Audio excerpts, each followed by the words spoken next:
Ginakomemorar subong adlaw Agosto 21 ang Ninoy Aquino Day sa ka-special non-working holiday sa bilog nga Pilipinas bilang pagdumdum sa senador nga si Benigno Ninoy Aquino Jr.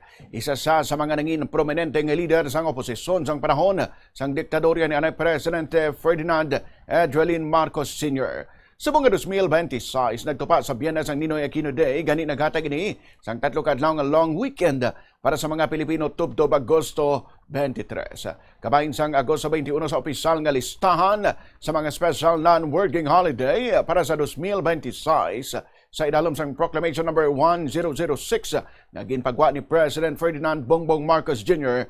nga anak sang anay Presidente Marcos. Ginumpisahan ang Ninoy Aquino Day bilang holiday sa idalom sang Republic Act number 9256 na ginpatuman sang Pebrero 25, 2004 sa panahon sang administrasyon ni Presidente Gloria Macapagal Arroyo. Sunod sa kasaguan ng Agosto 21 sang kadatuig, amo ang Ninoy Aquino Day kag isa ini ka national non-working holiday. Ginpatay si Ninoy sa Agosto 21, 1983 sa Manila International Airport nga subong ginatawag ng Ninoy Aquino International Airport. Natabo ang pagpatay wala madugay matapos sa iya pagbalik sa Pilipinas halin sa halos 3 katuig pagtapok sa iya sa Estados Unidos. Nagdala sang dako nga kaakig sang publiko ang pagpatay kay Ninoy kag mas ginpaligon sini ang oposisyon batok sa diktadorya ni Marcos Sr. Isa ini sa pinakadako kag pinakaimportante nga hitabo nga nagpasablab sang kaakig sa mga tawo tubtob nga naglabot sa 1986 at sa People Power Revolution nga nagpatapos sa pagdumala ni Marcos Sr. Kapinaapat na kadekada pagkatapos sa iya taliwan nagapabiling nga importante nga petsa sa kasaysayan sang politika sa Pilipinas ang Agosto 21 bangod sa papel sini sa pag-uswag sang hulag nga naghatag o hublag nga naghatag ligwa sa makasaysayan nga EDSA People Power Revolution. Yari aton balikan ang isa sa mga speeches ni Aquino bilang pagdumdum sa iya subong nga adlaw. The meaning of our struggle is to be able to return the freedom.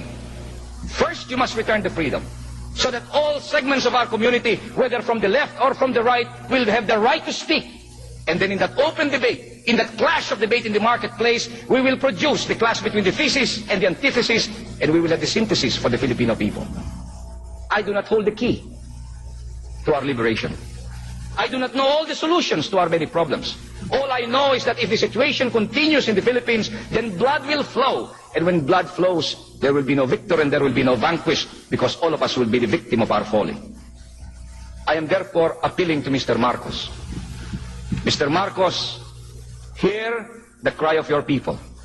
You have been in office for 16 years. We do not want your blood. We do not want revenge. We do not want to hurt your family.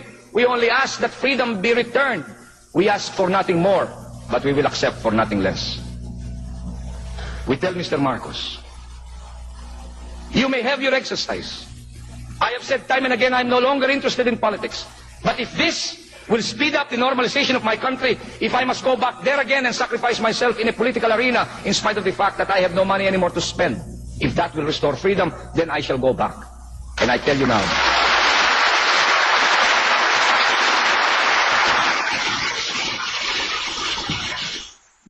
ang kabahin sa nangin maragtason nga speech ni Ninoy Aquino Jr. sang Pebrero 15, 1981 dito sa may Los Angeles, California. Ang iban pang mga trivia kag pagdumdum naton sanay senador bantayan sa iban pang mga programa sang Bombo Radyo Iloilo.